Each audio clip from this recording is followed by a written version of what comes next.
Hello everyone, welcome to our YouTube channel Tectonic Science. Dear aspirants, ಎಲ್ಲರಿಗೂ ನಮಸ್ಕಾರ. Welcome to Tectonic Science. In today's session, we will discuss KARTET 2020 Child Development and Pedagogy Part 1 with detailed explanation. If you like this video, please subscribe our channel. Let us start today's question. Question number 1. According to Jean Piaget, development is a complex process involving ಅಂದರೆ ಪಿಯಾಜೆ ಅವರ ಪ್ರಕಾರ ವಿಕಸನವು ಒಂದು ಸಂಕೀರ್ಣ ಪ್ರಕ್ರಿಯೆ ಆಗಿದ್ದು ಈ ಅಂಶಗಳನ್ನು ಒಳಗೊಂಡಿರುತ್ತದೆ. ಆಪ್ಷನ್ಸ್ಗಳು ಈ ರೀತಿ ಇವೆ. ಫಸ್ಟ್ ಒನ್ ಪ್ರಬುದ್ಧತೆ, ಸೆಕೆಂಡ್ ಅನುಭವ, ಥರ್ಡ್ ಸಮತೋಲನ ಸ್ಥಿತಿ, ಫೋರ್ತ್ ಒನ್ ಸಾಮಾಜಿಕ ಪರಿವರ್ತನೆ. ಇದಕ್ಕೆ ಸರಿಯಾದ ಉತ್ತರ ಆಪ್ಷನ್ ನಂಬರ್ ಡಿ ಎಲ್ಲವೂ ಅಂದ್ರೆ ಪ್ರಬುದ್ಧತೆ, ಅನುಭವ, ಸಮತೋಲನ ಸ್ಥಿತಿ ಮತ್ತು ಸಾಮಾಜಿಕ ಪರಿವರ್ತನೆ ಎಲ್ಲವೂ ಏನಾಗುತ್ತೆ ಅಂದ್ರ ವಿಕಸನದ ಒಂದು ಸಂಕೀರ್ಣ ಪ್ರಕ್ರಿಯೆ ಆಗಿದೆ. ಇದಕ್ಕೆ ಎಕ್ಸ್ಪ್ಲನೇಷನ್ ಸಹ ಇದೆ. ಎಕ್ಸ್ಪ್ಲನೇಷನ್ ಬಿಕಾಸ್ ಪಿಯಾಜೆ ಅವರ ಪ್ರಕಾರ ವಿಕಸನ, ಪ್ರಬುದ್ಧತೆ, ಅನುಭವ, ಸಮತೋಲನ ಸ್ಥಿತಿ ಮತ್ತು ಸಾಮಾಜಿಕ ಪರಿವರ್ತನೆಗಳು ಸೇರಿದಂತೆ ಒಂದು ಸಂಕೀರ್ಣ ಪ್ರಕ್ರಿಯೆ ಆಗಿದೆ. ಹಾಗಂದ್ರೆ ಪ್ರಬುದ್ಧತೆ ಅಂದ್ರೆ ಏನು? ಶಾರೀರಿಕ ಮತ್ತು ಮಾನಸಿಕ ಶಕ್ತಿಯ ಒಂದು ಬೆಳವಣಿಗೆ. ಅನುಭವ ಅಂದ್ರೆ ನೇರ ಚಟುವಟಿಕೆಯ ಒಂದು ಕಲಿಕೆ. ಸಮತೋಲನ ಅಂದ್ರೆ ಹೊಸ ಮತ್ತು ಹಳೆಯ ಜ್ಞಾನದ ಸಮ್ಮಿಲನ. ಸಾಮಾಜಿಕ ಪರಿವರ್ತನೆ ಅಂದ್ರೆ ವಿಕಸನದ ಒಂದು ಭಾಗವಾಗಿದೆ. ಅದಕ್ಕಾಗಿ ಆಪ್ಷನ್ಸ್ ಡಿ ಇಸ್ ದಿ ಏನಾಗುತ್ತೆ ಅಂದ್ರೆ ಸರಿಯಾದ ಉತ್ತರ ಆಗುತ್ತೆ. Question number 2. According to Kohlberg, the cognitive process which plays a major role in one's moral development are ಅಂದರೆ ಕೋಹಲ್ಬರ್ಗ್ ಅವರ ಪ್ರಕಾರ ಒಬ್ಬ ವ್ಯಕ್ತಿಯು ನೈತಿಕ ವಿಕಸನದಲ್ಲಿ ಪ್ರಮುಖ ಪಾತ್ರ ವಹಿಸುವ ಸಂಜ್ಞಾನಾತ್ಮಕ ಪ್ರಕ್ರಿಯೆಗಳು. ಇದಕ್ಕೆ ಸರಿಯಾದ ಉತ್ತರ ಆಪ್ಷನ್ ನಂಬರ್ 2 ಆಲೋಚಿಸುವುದು ಮತ್ತು ಕಾರಣೀಕರಿಸುವುದು. Thinking and reasoning is the ಸರಿಯಾದ ಉತ್ತರ ಆಗುತ್ತೆ. ಏಕೆಂದರೆ ಕೋಹಲ್ಬರ್ಗ್ ಅವರ ನೈತಿಕ ವಿಕಸನದ ಸಿದ್ಧಾಂತದಲ್ಲಿ ನೈತಿಕತೆಗೆ ಸಂಬಂಧಿಸಿದಂತೆ ವ್ಯಕ್ತಿಯು ಆಲೋಚನೆ ಮತ್ತು ತರ್ಕ ಒಂದು ಶಕ್ತಿಯ ಮೂಲಕ ತೀರ್ಮಾನಗಳನ್ನು ತೆಗೆದುಕೊಳ್ಳುತ್ತಾನೆ ಎಂದು ಹೇಳಿದ್ದಾರೆ. ಅವರ ಸಿದ್ಧಾಂತದಲ್ಲಿ ವ್ಯಕ್ತಿಯ ನೈತಿಕ ಅಭಿವೃದ್ಧಿ ಈ ಕೆಳಗಿನ ಅಂಶಗಳನ್ನು ಏನ್ ಮಾಡಿದೆ ಅಂದ್ರ ಒಳಗೊಂಡಿದೆ. ಅವು ಯಾವಂದ್ರ ಆಲೋಚನೆ, ನೈತಿಕ ಸಮಸ್ಯೆಗಳ ಬಗ್ಗೆ ಯೋಚನೆ ಮಾಡೋದು, ಕಾರಣೀಕರಣ ಅಂದ್ರ ಯಾಕೆ ಒಂದು ನಡವಳಿಕೆ ಸರಿಯಾಗಿದೆ ಅಥವಾ ತಪ್ಪಾಗಿದೆ ಎಂಬುದರ ಬಗ್ಗೆ ತಾತ್ವಿಕವಾಗಿ ವಿಚಾರ ಮಾಡೋದು. ಹಾಗಾಗಿ ಇದಕ್ಕೆ ಸರಿಯಾದ ಉತ್ತರ ಏನ್ ಬರುತ್ತೆ ಅಂದ್ರ ಆಲೋಚಿಸುವುದು ಮತ್ತು ಕಾರಣೀಕರಿಸುವುದು. Thinking and reasoning is the correct answer ಆಗುತ್ತೆ. Question number 3. The Indian Constitution makes clear the principle of non-discrimination on the basis of gender. This guarantees the rights. ಅಂದರೆ ಭಾರತೀಯ ಸಂವಿಧಾನವು ಸೃಷ್ಟೀಕರಿಸಿರುವ ಲಿಂಗಾಧಾರಿತ ನಿಷ್ಪಕ್ಷಪಾತ ಸಿದ್ಧಾಂತವು ಈ ಹಕ್ಕನ್ನು ಖಾತ್ರಿಗೊಳಿಸುತ್ತದೆ.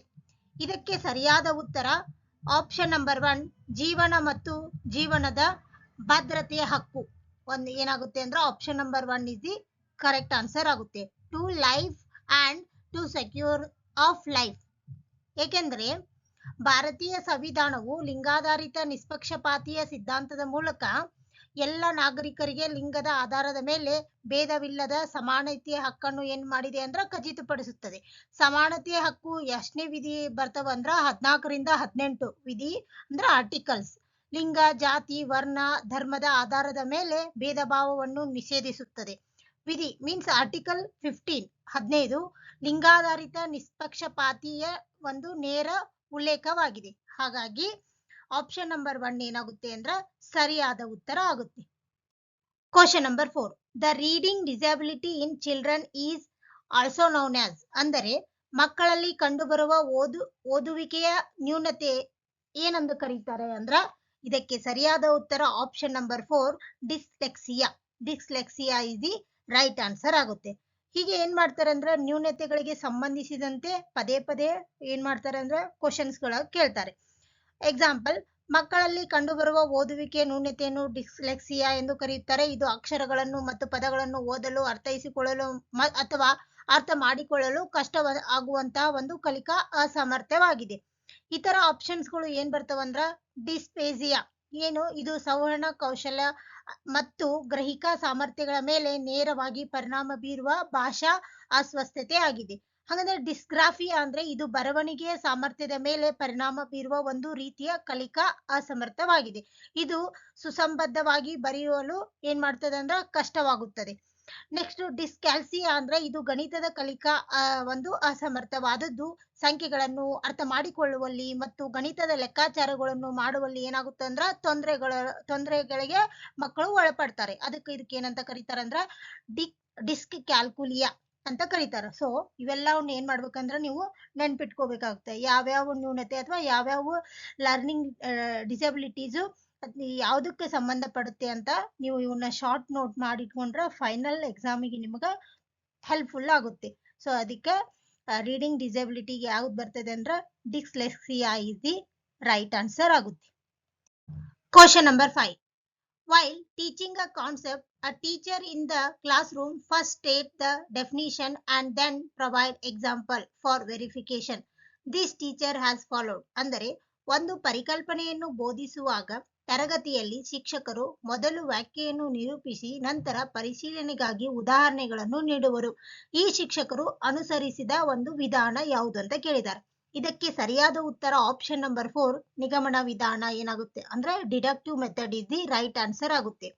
ಹಾಗಾದ್ರೆ ನಿಗಮನ ವಿಧಾನ ಅಂದ್ರ ಈ ವಿಧಾನದಲ್ಲಿ ಏನ್ ಮಾಡ್ತಾರಂದ್ರ ಮೊದಲು ನಿಯಮ ಅಥವಾ ವಾಕ್ಯವನ್ನು ಹೇಳಿ ನಂತರ ಉದಾಹರಣೆಯ ಮೂಲಕ ಏನ್ ಮಾಡ್ತಾರಂದ್ರ ಅದನ್ನು ವಿವರಿಸ್ತಾರ. ಇದಕ್ಕೆ ಏನ್ ಬರ್ತಾವಂದ್ರ ಒಂದಿಷ್ಟು ನಿಯಮಗಳು ಬರ್ತವು. ಯಾವ ನಿಯಮಗಳು ಅಂದ್ರ ಗೊತ್ತಿಲ್ಲದ ವಿಷಯದಿಂದ ಗೊತ್ತಿರುವ ವಿಷಯದ ಕಡೆಗೆ, ಕಠಿಣತೆಯಿಂದ ಸರಳತೆಯೆಡೆಗೆ, ಇಡಿಯಿಂದ ಬಿಡಿಯರೆಗೆ, ನಿಯಮದಿಂದ ಉದಾಹರಣೆ ಕಡೆಗೆ, ಹೀಗೆ ಏನ್ ಬರ್ತವು ಇವೆಲ್ಲ ನಿಯಮಗಳು ಬರ್ತವು. ನೆಕ್ಸ್ಟ್ ಈಗ ನಿಮ್ಮ ಕ್ವಶನ್ ಕೇಳ್ತಾರ ಗೊತ್ತಿಲ್ಲದ ವಿಷಯದಿಂದ ಗೊತ್ತಿರುವ ವಿಷಯದ ಕಡೆಗೆ ಇದು ಯಾವುದಕ್ಕೆ ಎಕ್ಸಾಂಪಲ್ ಅಂದ್ರ ನಿಗಮನ ವಿಧಾನಕ್ಕೆ ಏನ್ ಬರ್ತೈತಿ ಎಕ್ಸಾಂಪಲ್ ಬರ್ತೈತಿ. ಸೊ ಈ ನಿಯಮಗಳನ್ನ ನೀವ್ ಏನ್ ಮಾಡ್ಬೇಕಂದ್ರ ನೆನ್ಪಿಟ್ಕೋಬೇಕಾಗ್ತೈತಿ. ನೆಕ್ಸ್ಟ್ ಈ ನಿಗಮನ ವಿಧಾನದ ಪ್ರತಿಪಾದಕರು ಯಾರು ಅಂತ ಕೇಳಿದ್ರಂದ್ರ ಅರಿಸ್ಟಾಟಲ್ ಅಂತ ನೀವು ನೆನ್ಪಿನಲ್ಲಿ ಇಟ್ಕೋಬೇಕಾಗ್ತೈತಿ. ನೆಕ್ಸ್ಟ್ ಅನುಗಮನ ವಿಧಾನದ ಪಿತಾಮಹ ಯಾರಂತ ಕೇಳಿದ್ರ ಫ್ರಾನ್ಸಿಸ್ ಬೇಕನ್. ನಿಗಮನ ಪದ್ಧತಿಯ ಸೂತ್ರದಿಂದ ಏನಾಗುತ್ತ ಪ್ರಾರಂಭವಾಗಿ ಉದಾಹರಣೆ ಮೂಲಕ ಏನಾಗುತ್ತೆ ಅಂದ್ರ ಕೊನೆಗೊಳ್ಳುತ್ತೆ. ಹಾಗಾದ್ರೆ ಅನುಗಮನ ವಿಧಾನ ಅಂದ್ರ ಫಸ್ಟ್ ಅನುಗಮನ ವಿಧಾನ ಏನಾಗುತ್ತೆ ಅಂದ್ರ ಉದಾಹರಣೆ ನೀಡುವುದರ ಮೂಲಕ ಒಂದು ಏನ್ ಮಾಡುದು ಅಂದ್ರ ವಿಷಯವನ್ನು ವಿವರಿಸುವುದು. ಅದು ಏನ್ ಬರ್ತೈತೆ ಅಂದ್ರ ಅನುಗಮನ ವಿಧಾನ ಬರುತ್ತೆ. ಸೊ ಹಾಗಾಗಿ ಅನುಗಮನ ವಿಧಾನ, ನಿಗಮನ ವಿಧಾನ, ಸಂಶ್ಲೇಷಣೆ ವಿಧಾನ, ವಿಶ್ಲೇಷಣೆ ವಿಧಾನ ಈ ವಿಧಾನಗಳನ್ನೆಲ್ಲ ನೀವ್ ಏನ್ ಮಾಡ್ಬೇಕಂದ್ರ ನೆನ್ಪಿಟ್ಕೋಬೇಕಾಗ್ತೈತಿ.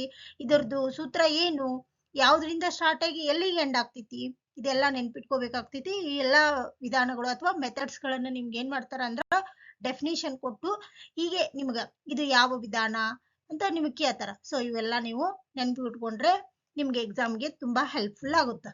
ಸೊ ಇದಕ್ಕ ನಿಗಮನ ವಿಧಾನ ಅಥವಾ ಡಿಡಕ್ಟಿವ್ ಮೆಥಡ್ ಏನಾಗುತ್ತೆ ಅಂದ್ರೆ ಸರಿಯಾದ ಉತ್ತರ ಆಗುತ್ತೆ. Question number 6. John Dewey in his books The School and Society and Democracy and Education has emphasized the importance of. ಅಂದರೆ ಶಾಲೆ ಮತ್ತು ಸಮಾಜ ಹಾಗೂ ಪ್ರಜಾಪ್ರಭುತ್ವ ಮತ್ತು ಶಿಕ್ಷಣ ಎಂಬ ಪುಸ್ತಕಗಳಲ್ಲಿ ಜಾನ್ ಡಿವೆ ಅವರು ಈ ಅಂಶದ ಪ್ರಾಮುಖ್ಯತೆಯ ಬಗ್ಗೆ ಒತ್ತು ನೀಡಿದ್ದಾರೆ. ಇದಕ್ಕೆ ಸರಿಯಾದ ಉತ್ತರ ಆಪ್ಷನ್ ನಂಬರ್ 3 ವ್ಯಕ್ತಿಗಳ ಸಾಮಾಜೀಕರಣ ಮೀನ್ಸ್ ಸೋಷಿಯಲೈಸೇಷನ್ ಆಫ್ ಇಂಡಿವಿಜುವಲ್ಸ್ ಇದು ಏನಾಗುತ್ತೆ ಅಂದ್ರ ಸರಿಯಾದ ಉತ್ತರ ಆಗುತ್ತೆ.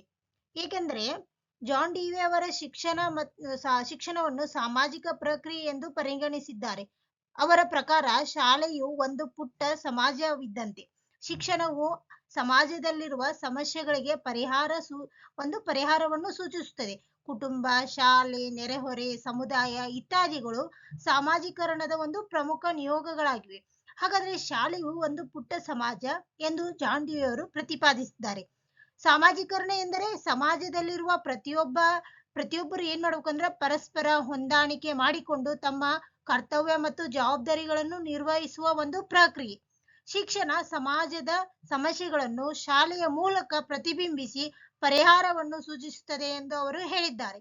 ಕುಟುಂಬ, ಶಾಲೆ, ಸಮವಯಸ್ಕರ ಗುಂಪು, ಧರ್ಮ, ನೆರೆಹೊರೆ, ಸಮುದಾಯ, ಸಾಮಾಜೀಕರಣದ ನಿಯೋಗಗಳು ಇವೆಲ್ಲ ಏನ್ ನಿಯೋಗಗಳಾಗಿ ಮುಂತಾದವುಗಳು ಏನ್ ಬರ್ತಾವ ಅಂದ್ರೆ ಇದ್ರೊಳಗೆ ಬರ್ತವು. ಸೊ ಅದಕ್ಕಾಗಿ ಶಾಲೆ ಮತ್ತು ಸಮಾಜ, ಪ್ರಜಾಪ್ರಭುತ್ವ ಮತ್ತು ಶಿಕ್ಷಣ ಎಂಬ ಪುಸ್ತಕದಲ್ಲಿ ಜಾನ್ ಡಿವೆ ಅವರು ವ್ಯಕ್ತಿಗಳ ಸಾಮಾಜೀಕರಣದ ಬಗ್ಗೆ ಏನ್ ಮಾಡಿದ್ದಾರೆ ಅಂದ್ರ ಪ್ರಾಮುಖ್ಯತೆಗೆ ಜಾಸ್ತಿ ಒತ್ತು ನೀಡಿದ್ದಾರೆ. ಹಾಗಾಗಿ ಆಪ್ಷನ್ ನಂಬರ್ 3 ಏನಾಗುತ್ತೆ ಅಂದ್ರೆ ಸರಿಯಾದ ಉತ್ತರ ಆಗುತ್ತೆ. Question number 7. The concept attainment model aims at developing ಅಂದರೆ ಪರಿಕಲ್ಪನೆಯ ಗಳಿಕೆಯ ಮಾದರಿಯ ಉದ್ದೇಶವು ಈ ಅಂಶವನ್ನು ಬೆಳೆಸುವುದಾಗಿದೆ. ಇದಕ್ಕೆ ಸರಿಯಾದ ಉತ್ತರ ಆಪ್ಷನ್ ನಂಬರ್ 2 ಆಲೋಚನಾ ತಂತ್ರಗಳು ಮೀನ್ಸ್ ಥಿಂಕಿಂಗ್ ಸ್ಟ್ರಾಟಜೀಸ್ ಏನಾಗುತ್ತೆ ಅಂದ್ರೆ ಸರಿಯಾದ ಉತ್ತರ ಆಗುತ್ತೆ. ಏಕೆಂದ್ರೆ ಪರಿಕಲ್ಪನಾ ಗಳಿಕೆಯ ಮಾದರಿಯ ಉದ್ದೇಶವು ಆಲೋಚನಾ ತಂತ್ರಗಳನ್ನು ಬೆಳೆಸುವುದು ಅಂತ ಏನ್ ಮಾಡಿದ್ದಾರೆ ಅಂದ್ರ ಒಂದು ಸಿದ್ಧಾಂತವನ್ನು ಮಾಡಿದ್ದಾರೆ. ಯಾರು ಅಂದ್ರ ಬ್ರೂನರ್ ಅವರು. ಇದು ಪರಿಕಲ್ಪನಾ ಗಳಿಕೆ ಆಲೋಚನಾ ತಂತ್ರಗಳು ಅಥವಾ ಬೌದ್ಧಿಕ ಪ್ರವೃತ್ತಿಗಳು ಎಂದು ಕರೆಯುತ್ತಾರೆ. ಬ್ರೂನರ್ ಅವರನ್ನು ವಿಕಾಸಾತ್ಮಕ ಮನೋವಿಜ್ಞಾನಿ ಎಂದು ಸಹ ಗುರುತಿಸಲಾಗಿದೆ. ಹಾಗಂದ್ರ ಅನ್ವೇಷಣಾ ಕಲಿಕೆಯ ಪ್ರತಿಪಾದಕರು ಯಾರು ಅಂತ ಕೇಳಿದ್ರ ಇದಕ್ಕೆ ಸರಿಯಾದ ಉತ್ತರ ಯಾವ್ದು ಬರ್ತೈತಿ? ಬ್ರೂನರ್. ಬ್ರೂನರ್ ಅವರನ್ನು ಏನಂತ ಕರೀತಾರ ಅಂದ್ರ ವಿಕಾಸಾತ್ಮಕ ಮನೋವಿಜ್ಞಾನಿ ಎಂದು ಸಹ ಕರೆಯುತ್ತಾರೆ. ಹಾಗಾಗಿ ಆಲೋಚನಾ ತಂತ್ರಗಳು ಥಿಂಕಿಂಗ್ ಸ್ಟ್ರಾಟಜೀಸ್ ಏನಾಗುತ್ತೆ ಅಂದ್ರ ಸರಿಯಾದ ಉತ್ತರ ಆಗುತ್ತೆ. Question number 8. The basic element of thoughts are ಅಂದರೆ ಆಲೋಚನಾ ವಿಚಾರಗಳ ಮೂಲ ಅಂಶಗಳು. ಆಪ್ಷನ್ಸ್ಗಳು ಈ ರೀತಿ ಇವೆ. ಫಸ್ಟ್ ಒನ್ ಪರಿಕಲ್ಪನೆಗಳು, ಸೆಕೆಂಡ್ ಸಾಮಾನ್ಯಕರಣಗಳು, ಥರ್ಡ್ ಪ್ರತಿಬಿಂಬಗಳು, ಫೋರ್ತ್ ಮಾಹಿತಿ. ಇದಕ್ಕೆ ಸರಿಯಾದ ಉತ್ತರ ಆಪ್ಷನ್ ನಂಬರ್ ಡಿ ಬರುತ್ತೆ. ಅಂದ್ರೆ 1, 2, 3 ಪರಿಕಲ್ಪನೆಗಳು, ಸಾಮಾನ್ಯಕರಣಗಳು ಮತ್ತು ಪ್ರತಿಬಿಂಬಗಳು ಏನಾಗುತ್ತೆ ಅಂದ್ರ ಇದಕ್ಕೆ ಸರಿಯಾದ ಉತ್ತರ ಆಗುತ್ತೆ. ಏಕೆಂದ್ರೆ ಒಂದು ಆಲೋಚನಾ ವಿಚಾರಗಳ ಮೂಲ ಅಂಶಗಳು ಪರಿಕಲ್ಪನೆಗಳು, ಸಾಮಾನ್ಯಕರಣಗಳು ಮತ್ತು ಪ್ರತಿಬಿಂಬಗಳು. ಮಾಹಿತಿ ಆಲೋಚನಾ ವಿಚಾರದ ಒಂದು ಭಾಗವಾದರೂ ಅದು ವಿಚಾರಗಳ ಮೂಲ ಅಂಶವಾಗಿಲ್ಲ. ಹಾಗಾದ್ರೆ ಪರಿಕಲ್ಪನೆಗಳು ಅಂದ್ರೇನು? ಇವು ವಸ್ತುಗಳು, ಘಟನೆಗಳು ಅಥವಾ ಕಲ್ಪನೆಗಳ ಬಗ್ಗೆ ನಮ್ಮ ತಿಳುವಳಿಕೆ. ಸಾಮಾನ್ಯಕರಣಗಳು ಅಂದ್ರ ನಿರ್ದಿಷ್ಟ ಉದಾಹರಣೆಗಳಿಂದ ಸಾಮಾನ್ಯ ತತ್ವಗಳನ್ನು ಅಥವಾ ನಿಯಮಗಳ ಒಂದು ರೂಪಿಸುವಿಕೆ. ಹಾಗಂದ್ರೆ ಪ್ರತಿಬಿಂಬಗಳು ಅಂದ್ರ ಅನುಭವಗಳು ಮತ್ತು ಆಲೋಚನೆಗಳ ಬಗ್ಗೆ ಆಳವಾಗಿ ಯೋಚಿಸಿದ ಒಂದು ಮಾನಸಿಕ ಚಿತ್ರಣ. ಹಾಗಾಗಿ ಆಪ್ಷನ್ ನಂಬರ್ ಡಿ ಅಂದ್ರೆ 1, 2, 3 ಏನಾಗುತ್ತೆ ಅಂದ್ರ ಸರಿಯಾದ ಉತ್ತರ ಆಗುತ್ತೆ. Question number 9. Hypothetic deductive thinking develops in children during ಅಂದರೆ ಮಕ್ಕಳಲ್ಲಿ ಕಾಲ್ಪನಿಕ ನಿಗಮನ ಆಲೋಚನಾ ವಿಕಾಸಗೊಳ್ಳುವ ಅವಧಿ. ಇದಕ್ಕೆ ಸರಿಯಾದ ಉತ್ತರ ಆಪ್ಷನ್ ನಂಬರ್ 1 ಔಪಚಾರಿಕ ಕ್ರಿಯಾ ಅವಧಿ. ಫಾರ್ಮಲ್ ಆಪರೇಷನ್ ಪೀರಿಯಡ್ ಏನಾಗುತ್ತೆ ಅಂದ್ರೆ ಸರಿಯಾದ ಉತ್ತರ ಆಗುತ್ತೆ. ಏಕೆಂದ್ರೆ ಜೀನ್ ಪಿಯಾಜೆ ಅವರ ಪ್ರಕಾರ ಮಕ್ಕಳಲ್ಲಿ ಕಾಲ್ಪನಿಕ ನಿಗಮನ ಆಲೋಚನಾ ಬರುವುದು ಯಾವುದಂದ್ರ ಔಪಚಾರಿಕ ಕ್ರಿಯಾ ಅವಧಿಯಲ್ಲಿ ಏನಾಗುತ್ತೆ ಅಂದ್ರೆ ವಿಕಾಸಗೊಳ್ಳುತ್ತೆ. ಈ ಅವಧಿ ಸುಮಾರು ಎಷ್ಟು ವರ್ಷಗಳ ಮೇಲ್ಪಟ್ಟು ಬರುತ್ತೆ ಅಂದ್ರೆ 12 ವರ್ಷಗಳ ಮೇಲ್ಪಟ್ಟವರಿಗೆ ಈ ಅವಧಿಯನ್ನು ಔಪಚಾರಿಕ ಕ್ರಿಯಾ ಅವಧಿ ಏನಾಗುತ್ತೆ ಅಂದ್ರೆ ಸ್ಟಾರ್ಟ್ ಆಗುತ್ತೆ. ಹಂಗಂದ್ರೆ ಮಕ್ಕಳು ಅಮೂರ್ತ ವಿಚಾರಗಳನ್ನು ಗ್ರಹಿಸುವ ಮತ್ತು ತಾರ್ಕಿಕವಾಗಿ ಆಲೋಚಿಸುವ ಏನಾಗುತ್ತಾರೆ ಅಂದ್ರೆ ಸಮರ್ಥಗೊಳ್ತಾರೆ. ಪಿಯಾಜೆ ಅವರ ಪ್ರಕಾರ ಜ್ಞಾನಾತ್ಮಕ ವಿಕಾಸ ಸಿದ್ಧಾಂತವನ್ನು 4 ಹಂತಗಳಲ್ಲಿ ಏನ್ ಮಾಡಿದೆ ಅಂದ್ರ ವಿಂಗಡಿಸಲಾಗಿದೆ. ಫಸ್ಟ್ ಒನ್ ಸಂವೇದನಾಗತಿ ಹಂತ, ಸೆಕೆಂಡ್ ಪೂರ್ವ ಕ್ರಿಯಾ ಹಂತ, ಥರ್ಡ್ ಮೂರ್ತ ಕ್ರಿಯಾ ಹಂತ, ಫೋರ್ತ್ ಔಪಚಾರಿಕ ಕ್ರಿಯಾ ಹಂತ. ಔಪಚಾರಿಕ ಕ್ರಿಯಾ ಹಂತ ಅಂದ್ರೆ ಇದು ಔಪಚಾರಿಕ ಕ್ರಿಯಾ ಅವಧಿ ಅಂದ್ರೆ ಸಹಜತೆಯಿಂದ ತಾರ್ಕಿಕವಾಗಿ, ಕಾಲ್ಪನಿಕವಾಗಿ ಹಾಗೂ ನಿಯಮನಾತ್ಮಕವಾಗಿ ಆಲೋಚಿಸಬಲ್ಲ ಒಂದು ಹಂತ. ಹಾಗಾಗಿ ಆಪ್ಷನ್ ನಂಬರ್ 1 ಏನಾಗುತ್ತೆ ಅಂದ್ರ ಸರಿಯಾದ ಉತ್ತರ ಆಗುತ್ತೆ. Question number 10. The process of collecting information from various instruments, critically analysing result and thinking a decision about students learning is known as ಅಂದರೆ ವಿವಿಧ ಸಾಧನಗಳನ್ನು ಬಳಸಿ ಮಾಹಿತಿಯನ್ನು ಸಂಗ್ರಹಿಸಿ ಫಲಿತಾಂಶವನ್ನು ವಿಮರ್ಶಾತ್ಮಕವಾಗಿ ವಿಶ್ಲೇಷಿಸಿ ಮತ್ತು ವಿದ್ಯಾರ್ಥಿಗಳ ಕಲಿಕೆಯ ಮೇಲೆ ನಿರ್ಧಾರಗಳನ್ನು ತೆಗೆದುಕೊಳ್ಳುವುದಕ್ಕೆ ಹೀಗೆಂದು ಕರೆಯುತ್ತಾರೆ. ಇದಕ್ಕೆ ಸರಿಯಾದ ಉತ್ತರ ಆಪ್ಷನ್ ನಂಬರ್ 2 ಮೌಲ್ಯಾಂಕನ. Assessment is the right answer ಆಗುತ್ತೆ. ಏಕೆಂದರೆ ಮೌಲ್ಯಾಂಕನ ಅಂದ್ರೆ ವಿದ್ಯಾರ್ಥಿಗಳ ಕಲಿಕೆಯ ಪ್ರಗತಿಯನ್ನು ಅಳೆಯಲು ಉಪಯೋಗಿಸುವ ಒಂದು ಪ್ರಕ್ರಿಯೆ. ಇದರಲ್ಲಿ ವಿವಿಧ ಸಾಧನಗಳು ಅಂದ್ರೆ ಪರೀಕ್ಷೆ, ವೀಕ್ಷಣೆ, ಪ್ರಶ್ನಾವಳಿ ರಚನೆ, ಚಟುವಟಿಕೆಗಳನ್ನು ಬಳಸಿಕೊಂಡು ಮಾಹಿತಿಯನ್ನು ಸಂಗ್ರಹಿಸಿ ಮಾಹಿತಿಯನ್ನು ವಿಮರ್ಶಾತ್ಮಕವಾಗಿ ವಿಶ್ಲೇಷಿಸಿ ವಿದ್ಯಾರ್ಥಿಗಳ ಕಲಿಕೆಯ ಬಗ್ಗೆ ನಿರ್ಧಾರಗಳನ್ನು ತೆಗೆದುಕೊಳ್ಳುವ ಒಂದು ಅಂಶ. ಸೊ ಹಾಗಾಗಿ ಮೌಲ್ಯಾಂಕನ ಏನಾಗುತ್ತೆ ಅಂದ್ರೆ ಸರಿಯಾದ ಉತ್ತರ ಆಗುತ್ತೆ. ಹಂಗಂದ್ರೆ ಇನ್ನ ನೆಕ್ಸ್ಟ್ ಆಪ್ಷನ್ಸ್ ಗಳು ಇದೆ ಪರೀಕ್ಷೆ. ಪರೀಕ್ಷೆ ಅಂದ್ರೇನು? ಪರೀಕ್ಷೆ ಅಂದ್ರೆ ಪ್ರಶ್ನೆ ಪತ್ರಿಕೆಗಳ ಮೂಲಕ ವಿದ್ಯಾರ್ಥಿಯನ್ನು ಏನ್ ಮಾಡೋದಂದ್ರ ಪರೀಕ್ಷಿಸುವುದು. ಹಂಗಂದ್ರೆ ಮಾಪನ ಅಂದ್ರ ವಿದ್ಯಾರ್ಥಿಗಳ ಸಾಧನೆಗೆ ಅಂಕ ನೀಡುವುದು. ಮೌಲ್ಯಾಂಕನ ಅಂದ್ರ ಕಲಿಕೆಯ ಪ್ರಗತಿಯನ್ನು ತಿಳಿದು ಮುಂದಿನ ಪಾಠಕ್ಕೆ ತೀರ್ಮಾನ ತೆಗೆದುಕೊಳ್ಳುವುದು. ಹಾಗಾದ್ರೆ ಮೌಲ್ಯಮಾಪನ ಅಂದ್ರ ಕಲಿಕೆಯ ಗುಣಮಟ್ಟವನ್ನು ತೀರ್ಮಾನಿಸುವುದು. ಹಾಗಾಗಿ ಮೌಲ್ಯಾಂಕನ ಅಸೆಸ್ಮೆಂಟ್ ಏನಾಗುತ್ತೆ ಅಂದ್ರ ಸರಿಯಾದ ಉತ್ತರ ಆಗುತ್ತೆ. ನೆಕ್ಸ್ಟ್ ಇವೇನು ಪಾಯಿಂಟ್ಸ್ ಅದಾವಲ್ಲ, ಪರೀಕ್ಷೆ, ಮಾಪನ, ಮೌಲ್ಯಾಂಕನ, ಮೌಲ್ಯಮಾಪನ ಇದಾವಲ್ಲ, ಒಂದ್ ಸಣ್ಣ ಶಾರ್ಟ್ ಆನ್ಸರ್ಸ್ ಇದೆ. ಇವನ್ನ ನೀವು ನೋಟ್ಸ್ ಮಾಡ್ಕೊಂಡ್ರೆ ನಿಮಗ ಎಕ್ಸಾಮ್ ಟೈಮ್ ನಲ್ಲಿ ಏನಾಗುತ್ತೆ ಅಂದ್ರ ಒಂದು ಇಂಪಾರ್ಟೆನ್ಸ್ ಗೊತ್ತಾಗುತ್ತೆ ಇದ್ರದ್ದು. ಒಂದ್ ಸ್ವಲ್ಪ ಕೇಳಿದ್ರು ಒಂದೊಂದು ಶಾರ್ಟ್ ನೋಟ್ ಆಗಿ ಒಂದ್ ಬರ್ಕೊಂಡ್ರೆ ನಿಮ್ಗೆ ಹೆಲ್ಪ್ಫುಲ್ ಆಗುತ್ತೆ. ಸೊ ಇವನ್ನ ಏನ್ ಮಾಡಿ ಅಂದ್ರ ನೋಟ್ ಮಾಡ್ಕೋರಿ. Question number 11. Children with learning disability do not have so much of problem with language regarding. ಅಂದರೆ ಕಲಿಕಾ ನ್ಯೂನತೆ ಹೊಂದಿರುವ ಮಕ್ಕಳ ಭಾಷೆಗೆ ಸಂಬಂಧಿಸಿದಂತೆ ಈ ಅಂಶದ ಬಗ್ಗೆ ಹೆಚ್ಚೇನು ಸಮಸ್ಯೆ ಹೊಂದಿರುವುದಿಲ್ಲ. ಇದಕ್ಕೆ ಸರಿಯಾದ ಉತ್ತರ ಆಪ್ಷನ್ ನಂಬರ್ 4, ಧ್ವನಿಶಾಸ್ತ್ರಕ್ಕೆ ಸಂಬಂಧಿಸಿದ ಅಥವಾ ಉಚ್ಚಾರಣೆಗೆ ಸಂಬಂಧಿಸಿದ ವಿಷಯಗಳು. ಏಕೆಂದ್ರೆ ಕಲಿಕಾ ನ್ಯೂನತೆ ಹೊಂದಿರುವ ಮಕ್ಕಳನ್ನು ಸಾಮಾನ್ಯವಾಗಿ ಭಾಷೆಗೆ ಸಂಬಂಧಿಸಿದಂತೆ ವಾಕ್ಯದ ರಚನೆ, ಪದಗಳ ಅರ್ಥ ಗ್ರಹಿಕೆ ಮತ್ತು ವ್ಯಾಕರಣ ನಿಯಮಗಳನ್ನು ಅರ್ಥ ಮಾಡಿಕೊಳ್ಳುವುದರಲ್ಲಿ ಸಮಸ್ಯೆಗಳನ್ನು ಎದುರಿಸುತ್ತಾರೆ. ಆದರೆ ಧ್ವನಿಶಾಸ್ತ್ರ ಅಥವಾ ಉಚ್ಚಾರಣೆಗೆ ಸಂಬಂಧಿಸಿದ ವಿಷಯಗಳಲ್ಲಿ ಹೆಚ್ಚೇನು ತೊಂದರೆ ಅನುಭವಿಸುವುದಿಲ್ಲ. ಹಾಗಂದ್ರೆ ಡಿಸ್ಲೆಕ್ಸಿಯಾ ಅಂದ್ರೇನು? ಓದುವ ಸಾಮರ್ಥ್ಯದಲ್ಲಿ ಕಲಿಕಾ ನ್ಯೂನತೆ. ಡಿಸ್ಫೇಸಿಯಾ ಅಂದ್ರ ಬರೆಯುವ ಸಾಮರ್ಥ್ಯದಲ್ಲಿ. ಡಿಸೋಸಿಯಾ ಅಂದ್ರ ಪದಗಳ ಉಚ್ಚರಿಸುವ ಸಂಬಂಧಪಟ್ಟಂತೆ ಇರುವ ಒಂದು ನ್ಯೂನತೆ. ಹಾಗಾಗಿ ಆಪ್ಷನ್ ನಂಬರ್ 4 ಏನಾಗುತ್ತೆ ಅಂದ್ರ ಸರಿಯಾದ ಉತ್ತರ ಆಗುತ್ತೆ. Question number 12. In constructive classroom, transformation occurs through emergency of new cognitive structure that result in. ಅಂದರೆ ರಚನಾತ್ಮಕ ತರಗತಿ ಕೋಣೆಗಳಲ್ಲಿ ನೂತನ ಸಂಜ್ಞಾನಾತ್ಮಕ ಸಂರಚನೆಗಳು ಆವಿರ್ಭವಿಸುವುದರ ಮೂಲಕ ಆಗುವ ಪರಿವರ್ತನೆಯ ಪರಿಣಾಮ. ಇದಕ್ಕೆ ಸರಿಯಾದ ಉತ್ತರ ಆಪ್ಷನ್ ನಂಬರ್ 1, ನೂತನ ಅರ್ಥಗ್ರಹಿಕೆಯ ಸೃಷ್ಟಿ, ಕ್ರಿಯೇಷನ್ ಆಫ್ ನ್ಯೂ ಅಂಡರ್ಸ್ಟ್ಯಾಂಡಿಂಗ್ ಅನ್ನೋದು ಸರಿಯಾದ ಉತ್ತರ ಆಗುತ್ತೆ. ಹಾಗಂದ್ರೆ ರಚನಾತ್ಮಕ ತರಗತಿ ಮೌಲ್ಯಶಾಸ್ತ್ರವು ವಿದ್ಯಾರ್ಥಿಗಳು ತಮ್ಮ ಪೂರ್ವ ಜ್ಞಾನದ ಆಧಾರದ ಮೇಲೆ ಹೊಸ ಅರ್ಥಗಳನ್ನು ಸ್ವಂತ ರಚಿಸಿಕೊಳ್ಳುವ ಒಂದು ಪ್ರಕ್ರಿಯೆ ಆಗಿದೆ. ಕಲಿಕೆಯು ಕೇವಲ ಮಾಹಿತಿಯನ್ನು ಗ್ರಹಿಸುವುದಲ್ಲ, ಬದಲಾಗಿ ಪೂರ್ವ ಜ್ಞಾನದ ಮೇಲೆ ನೂತನ ಅರ್ಥವನ್ನು ನಿರ್ಮಿಸಿಕೊಳ್ಳುವ ಒಂದು ಸೃಜನಾತ್ಮಕ ಕಾರ್ಯವಾಗಿದೆ. ಅದಕ್ಕಾಗಿ ನೂತನ ಅರ್ಥಗ್ರಹಿಕೆ ಸೃಷ್ಟಿ, ಕ್ರಿಯೇಷನ್ ಆಫ್ ನ್ಯೂ ಅಂಡರ್ಸ್ಟ್ಯಾಂಡಿಂಗ್ ಅನ್ನೋದು ಸರಿಯಾದ ಉತ್ತರ ಆಗುತ್ತೆ. Question number 13. According to Vygotsky, cognitive theory development takes place through the transformation of an. ಅಂದರೆ ವೈಗೋಟ್ಸ್ಕೈ ಸಂಜ್ಞಾನಾತ್ಮಕ ತತ್ವದ ಪ್ರಕಾರ ವಿಕಸನವು ಈ ಅಂಶದ ಪರಿವರ್ತನೆಯ ಮೂಲಕ ಉಂಟಾಗುತ್ತದೆ. ಇದಕ್ಕೆ ಸರಿಯಾದ ಉತ್ತರ ಆಪ್ಷನ್ ನಂಬರ್ 1, ಅಂತರ್ ಅನುಕ್ರಿಯಾ ಪ್ರಕ್ರಿಯೆಯಿಂದ ಅಂತಂ ಅನುಕ್ರಿಯಾ ಪ್ರಕ್ರಿಯೆ. ಅಂದರೆ interpersonal process to intrapersonal process 1 is the right answer ಆಗುತ್ತೆ. ಏಕೆಂದ್ರೆ ವೈಗೋಟ್ಸ್ಕೈ ಸಂಜ್ಞಾನಾತ್ಮಕ ವಿಕಾಸ ಒಂದು ಸಿದ್ಧಾಂತದ ಪ್ರಕಾರ ವಿಕಸನವು ಮೊದಲಿಗೆ ಸಾಮಾಜಿಕ ಅರ್ಥದಲ್ಲಿ ಅಂದರೆ ಅಂತರ್ ಅನುಕ್ರಿಯೆ ನಡೆಯುತ್ತದೆ. ನಂತರ ಅದು ವ್ಯಕ್ತಿಗತ ಅರ್ಥದಲ್ಲಿ ಅಂದ್ರೆ ಅಂತಂ ಅನುಕ್ರಿಯೆ ಸಾಗುವ ಮೂಲಕ ಅನುಭವಿಸಲಾಗುತ್ತದೆ. ಸೊ ಹಾಗಾಗಿ ಆಪ್ಷನ್ ನಂಬರ್ 1 ಏನಾಗುತ್ತೆ ಅಂದ್ರ ಸರಿಯಾದ ಉತ್ತರ ಆಗುತ್ತೆ. Question number 14. Learning is an acquired tension reduction process. This definition of learning was given by. ಅಂದರೆ ಕಲಿಕೆ ಎಂದರೆ ಸ್ವಾಧೀನಪಡಿಸಿಕೊಂಡು ಆತಂಕ ಇಳಿಕೆ ಪ್ರಕ್ರಿಯೆ, ಕಲಿಕೆಯ ಈ ವಾಕ್ಯವನ್ನು ನೀಡಿದವರು. ಇದಕ್ಕೆ ಸರಿಯಾದ ಉತ್ತರ option number 4, Gardner Murphy is the right answer ಆಗುತ್ತೆ. ಹಾಗಾದ್ರೆ ಥಾರ್ನ್ಡೈಕ್ ಅವರು ಏನ್ ಪ್ರತಿಪಾದಿಸ್ತಾರೆ ವಿವರಿಸ್ತಾರೆ ಅಂದ್ರೆ ಕಲಿಕೆಯನ್ನು ಪ್ರಯತ್ನ ಮತ್ತು ಪ್ರಮಾದದ ವಿಧಾನ ಎಂದು ವಿವರಿಸಿದ್ದಾರೆ. ಕ್ರೋ ಅವರು ಕಲಿಕೆಯು ಅಭ್ಯಾಸ ಮತ್ತು ಅನುಭವದಿಂದ ಬರುವ ಬದಲಾವಣೆ ಎಂದು ಹೇಳಿದ್ದಾರೆ.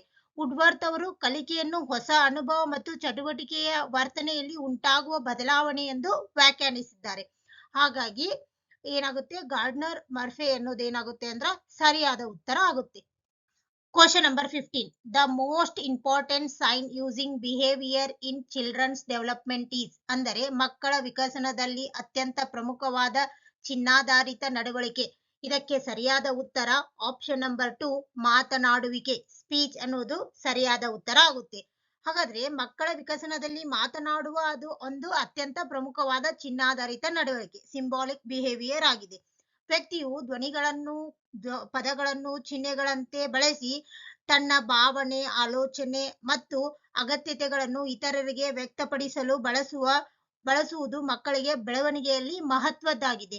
ಉದಾಹರಣೆ, ಬಾಲೆ ಎಂಬ ಶಬ್ದವನ್ನು ಕೇಳಿದಾಗ ಒಂದು ವಸ್ತುವಿನ ಕಲ್ಪನೆ ಏನಾಗುತ್ತೆ ಅಂದ್ರೆ ಉಂಟಾಗುತ್ತದೆ. ಹೀಗೆ ಮಾತನಾಡುವಿಕೆ ಅಥವಾ ಸ್ಪೀಚ್ ಏನಾಗುತ್ತೆ ಅಂದ್ರೆ ಒಂದು ಸರಿಯಾದ ಉತ್ತರ ಆಗುತ್ತೆ. Dear aspirants, we have now completed the KARTET 2020 part 1 with detailed explanation. So continue revising, keep solving. So this session is helpful for you. Like, share and subscribe our channel.